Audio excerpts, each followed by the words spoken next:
There's a strange law no one dares to admit. Women only respect the man who can walk away. Not the one who begs for love, not the one who pleads for understanding, but the one who can stand in silence, turn his back, and let go. Because in that moment, he becomes untouchable.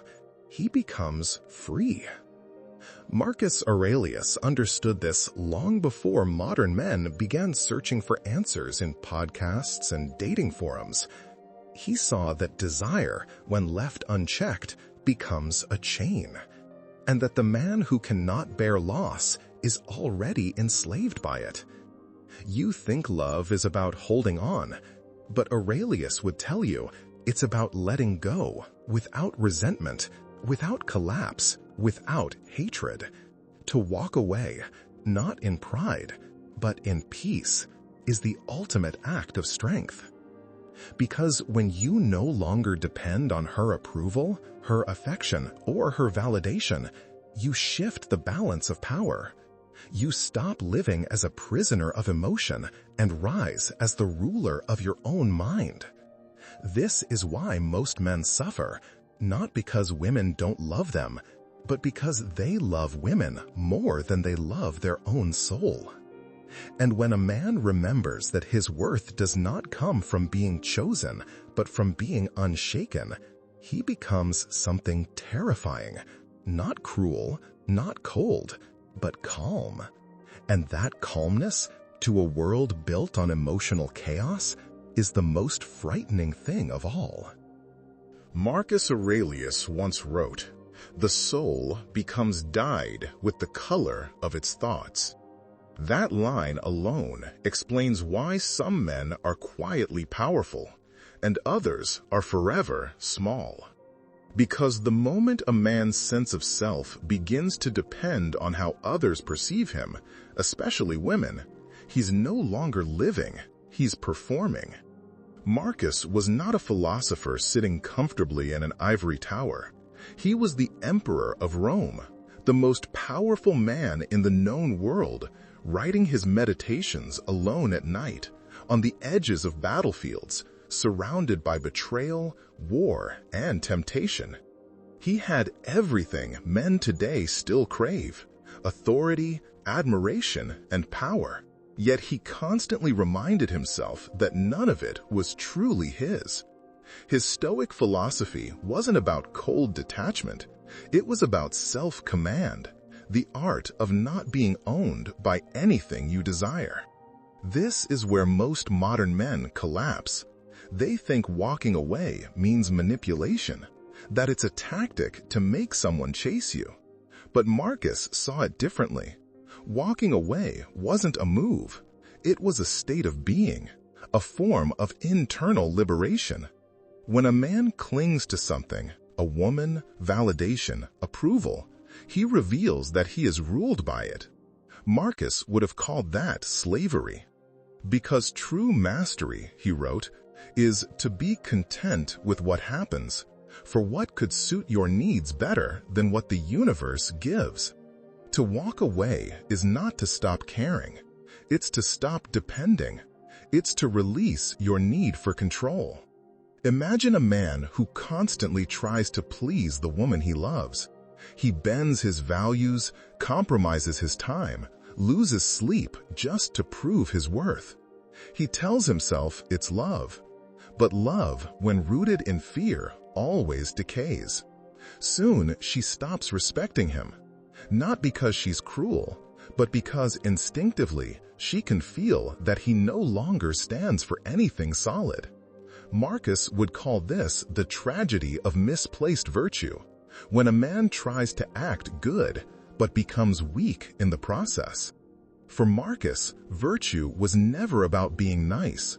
It was about strength of soul, temperance, discipline, reason, courage. These were not qualities you showed the world. They were muscles you built in private. And when a man builds them long enough, he becomes immovable. He doesn't have to prove his worth.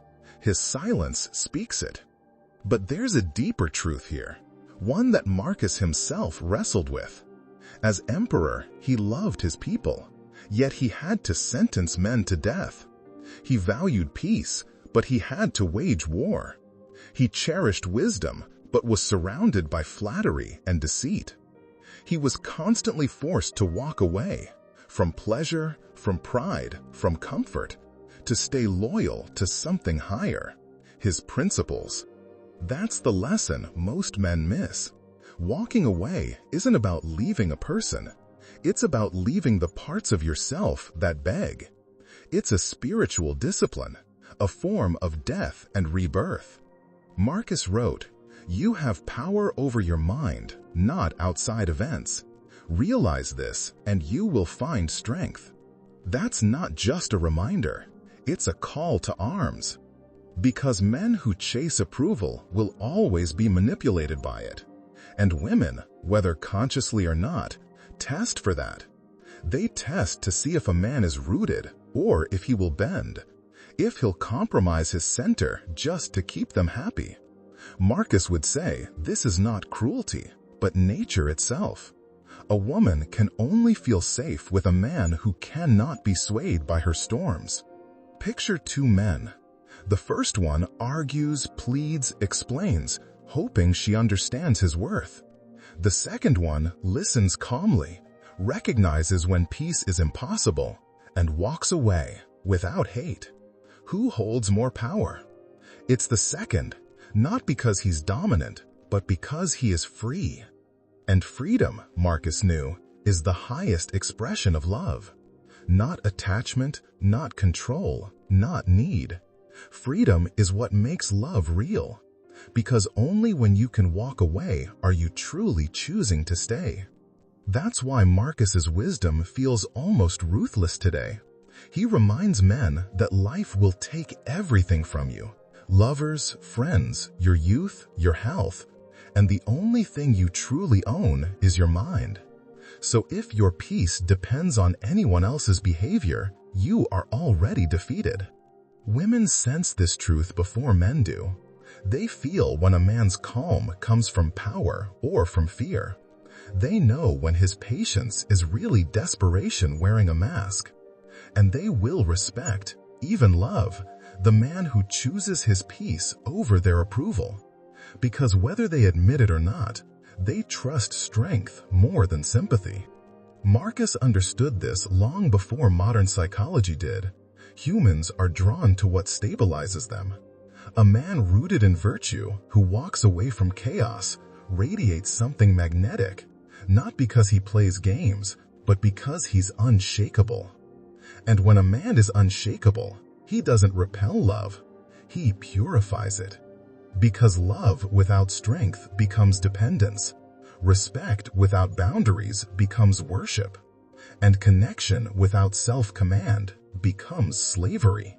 That's the hidden truth Marcus Aurelius lived by. If you can't walk away, you don't own your soul. And if you don't own your soul, no one can truly love you, because there's nothing real left to love. In today's world, Marcus Aurelius would probably be labeled emotionally unavailable, not because he lacked feeling, but because he refused to be consumed by it. And that distinction between control and coldness is exactly what modern men have forgotten. The modern man has been taught to prove his love through sacrifice, to show his devotion by giving more, tolerating more, explaining more. But love built on performance will always collapse because it was never grounded in authenticity, only expectation. The truth is, the more a man chases, the less he's seen. The more he pleads to be understood, the less he's respected. And here's the paradox. Women don't consciously seek weak men. They crave connection, yes, but only with a man who makes them feel secure. That security doesn't come from money, status, or smooth words. It comes from presence, from the feeling that no matter what happens, this man will not lose himself. In a world where men are constantly told to be nice, Marcus's philosophy feels like rebellion. Because he didn't preach niceness, he preached virtue. And virtue isn't about compliance, it's about alignment. It's the quiet strength of knowing your values and refusing to abandon them, even when it costs you something you love. Let's translate that into modern life. Think about relationships. A man meets a woman, he's drawn to her beauty, her energy, but over time he begins to fear losing her. So he starts to negotiate with his own identity. He agrees to things that violate his principles, stays silent when he should speak, apologizes just to keep peace. He calls it compromise, but it's really self-erasure. Marcus would call this the first death of the soul, when a man begins to live for another's approval instead of his own conscience. The Stoic ideal wasn't to suppress emotion, it was to master it. He would say, you suffer not because of events, but by your judgment of them. So when a man feels disrespected and chooses silence out of fear, he's not being peaceful, he's surrendering his mind to that fear. True peace doesn't come from avoiding conflict. It comes from having the courage to face it without resentment. This applies to more than relationships. In the workplace, men tolerate mistreatment under the guise of being professional. In friendships, they play along with people who drain them, afraid of being seen as difficult. On social media, they chase approval through validation loops, likes, comments, attention, all the while losing the ability to sit with themselves in silence. Marcus would look at all of this and say, you've traded your sovereignty for comfort. And that's the heart of the problem. Modern men have confused comfort with peace, attention with affection, and compliance with love. But none of these are real. They are illusions that keep a man soft, dependent, and anxious. Women, meanwhile, are not blind to this. They feel the difference between a man who stands tall in his stillness and a man who hides behind performance. They might be attracted to both, but they only respect one. Respect is born from boundaries, and boundaries come from knowing who you are. When a man can walk away, it's not arrogance, it's clarity. Walking away doesn't mean ghosting or being emotionally unavailable. It means refusing to be manipulated by the fear of loss. It means saying, I want you, but I don't need you to feel whole. That energy shifts everything. Because once a man stops chasing, he starts attracting. He radiates self-possession, something both men and women subconsciously revere. Now, let's go deeper, psychologically. Why does walking away command respect? Because it breaks the most ancient pattern of power, dependence. In every relationship, romantic, social, or professional, the one who fears loss the least holds the most power. This doesn't mean you must be detached or cold. It means your happiness cannot be rented out to someone else's approval. Marcus wrote daily reminders to himself like a man fighting invisible wars. Do not act as if you will live 10,000 years. Death hangs over you. He knew attachment was the ultimate weakness because everything external is fleeting. That's what makes walking away powerful. It's an act of self-preservation in a world that rewards self-betrayal. Men today often mistake this kind of strength for emotional armor. But Stoic strength isn't numbness. It's radical honesty. It's looking at your emotions, your desires, your fears, and saying, you don't rule me. It's not about shutting down. It's about staying open without losing center. And in love, this truth is magnetic. Because women don't want to lead men, not emotionally, not spiritually. They want to trust them. Trust isn't built by obedience, it's built by integrity. A man who can calmly say no without rage or apology is infinitely more attractive than one who constantly says yes out of fear. Society tells men to understand women. Marcus would argue, understand yourself first. because once you do, everything else falls into place naturally. You stop seeing love as a transaction and start seeing it as alignment. You stop trying to control outcomes and start mastering your responses. You stop begging for respect and begin embodying it. When a man internalizes this, something profound happens. The energy in his presence changes. He no longer seeks validation, so people feel grounded around him. He no longer fears loss, so his love feels pure. He no longer performs, so his authenticity shines. And that's when women and the world start respecting him without even knowing why. Marcus's wisdom applies even to heartbreak. When a man gets rejected or betrayed, he tends to spiral into self-blame, asking, "What did I do wrong?" But Marcus would tell him, "You have power over your mind, not over her choice." Heartbreak becomes less about losing her and more about rediscovering himself. Pain, when faced with reason, becomes purification. Imagine that. Instead of chasing closure from others, a man becomes his own closure. Instead of collapsing into bitterness, he finds stillness. That's how walking away transforms, from weakness to wisdom. The modern world doesn't reward men for that kind of strength anymore. It rewards performative sensitivity, endless validation seeking, and emotional chaos disguised as passion. But under all that noise, there's still a hunger, a quiet yearning among men to reclaim something ancient. The Stoic stillness Marcus wrote about isn't outdated. It's exactly what the modern man needs to survive the psychological warfare of today. So yes, walking away will make some women feel unsettled. But that's not rejection. That's recognition. They sense the presence of a man who is not enslaved by their approval, and it forces them to confront their own chaos. And if she can meet him in that same centeredness, love becomes something rare, a meeting of equals, not a negotiation of needs. Because in the end, respect isn't something you earn by trying harder. It's something you radiate when you no longer need to try at all. There comes a point when philosophy must leave the page and enter your bloodstream. When Stoicism stops being a quote on your feed and becomes the way you carry yourself in silence, in heartbreak, in rejection, in love. This is that moment. Marcus Aurelius wasn't just writing for scholars.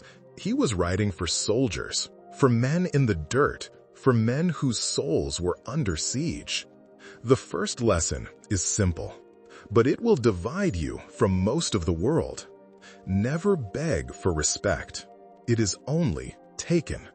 When you chase respect, you signal dependence. When you demand it, you reveal insecurity. But when you embody it, through your posture, through your words, through your willingness to walk away, you command it without asking. Respect is not a reward. It's a recognition of self-mastery. You earn it not by pleasing others, but by being unshakable in your truth. Women, men, society, they all respond to the same vibration. The man who cannot be moved by the tides of approval. Second, do not chase love. Embody power, and it will chase you. Love is drawn to strength, the way fire is drawn to oxygen. When you become the man who is complete without validation, you radiate a quiet confidence that needs no explanation. That doesn't mean arrogance or cruelty. It means calm certainty. You stop grasping, and suddenly, everything you once chased begins to gravitate toward you. Power, in Marcus's language, isn't domination, it's discipline. The discipline to act from principle, not from impulse. The discipline to hold your emotions, not let them hold you. The discipline to stay silent when ego wants to speak, and to walk away when fear begs you to stay. Third, suffer willingly, or you will suffer endlessly. Every time you avoid pain, you trade short-term comfort for long-term weakness. Every time you run from discomfort, you become smaller. Marcus understood that suffering is not the enemy. Avoidance is. Pain is how the universe measures your readiness for transformation. When you face it, really face it, something inside you hardens into gold. That's why walking away isn't about rejection. It's a ritual. You walk away not because you don't care, but because you care about something higher. Your peace, your purpose, your integrity. That's sacred. Fourth, control your response, and you control reality. No woman, no boss, no stranger on the internet can make you angry. Only you can allow it. That's the Stoic superpower. When you realize every emotion passes through the filter of your perception, you stop being a victim of life and start becoming its architect. It's not about apathy, it's about awareness. A man who can observe his anger instead of becoming it is a man who has already won half the battle. Fifth, what you suppress will control you. Face it, or it will consume you. Marcus spent his nights dissecting his own mind, writing to himself with brutal honesty. He knew the enemy was never out there. The real war was within. The desire to please, the fear of rejection, the hunger for validation. These are internal tyrants. When you confront them, not with shame, but with curiosity, they lose their grip.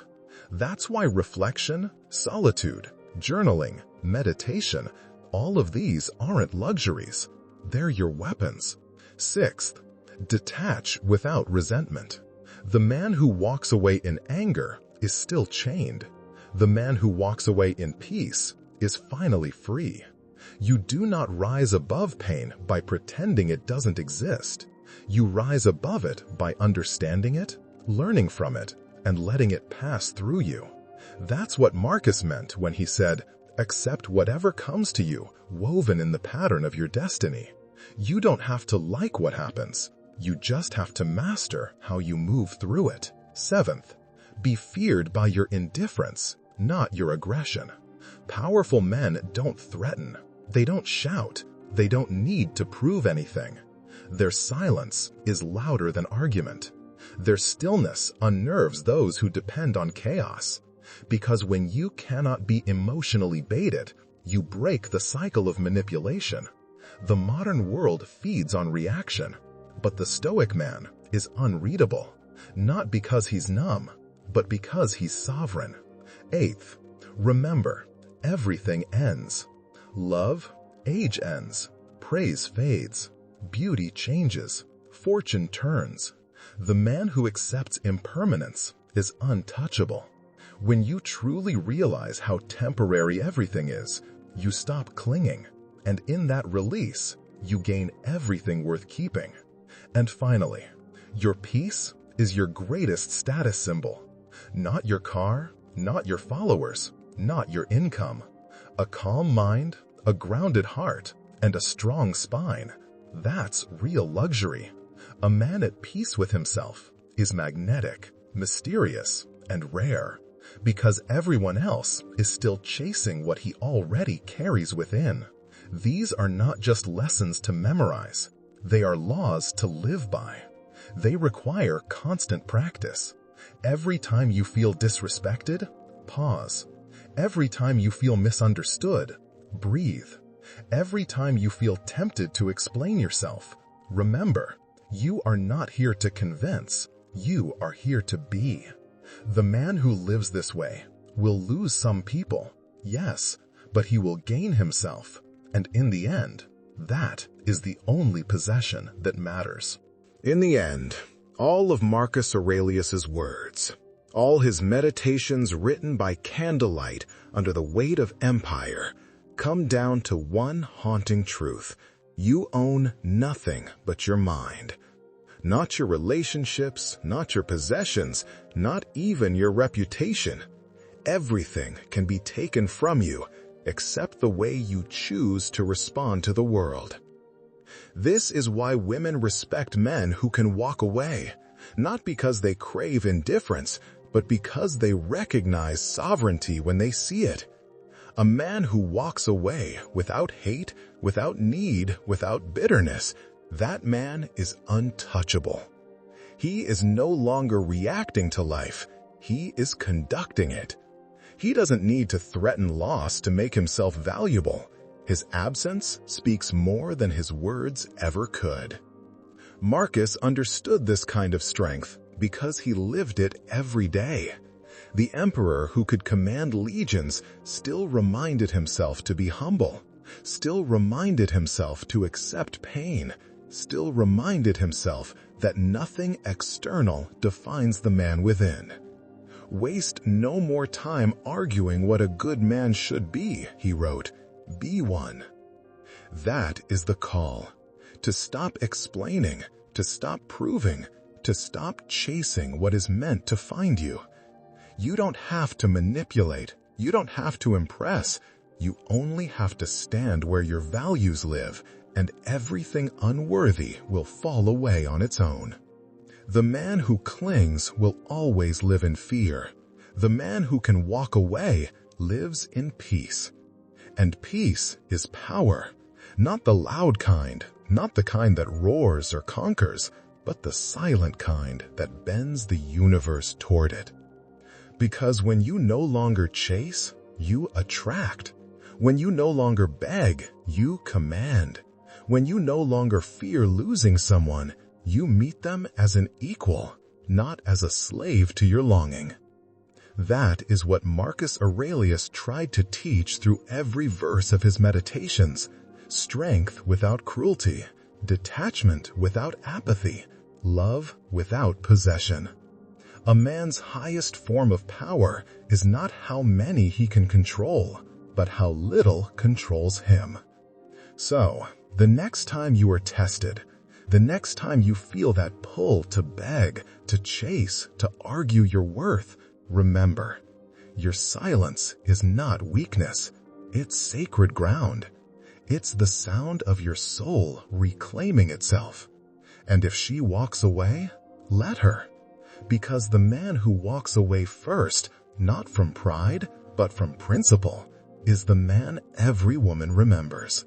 Not because he played a game, but because in a world of men desperate to be seen, he remained unseen and free. That is the quiet power Marcus Aurelius left behind, and it will echo in every man who learns to rule his mind before he tries to rule the world.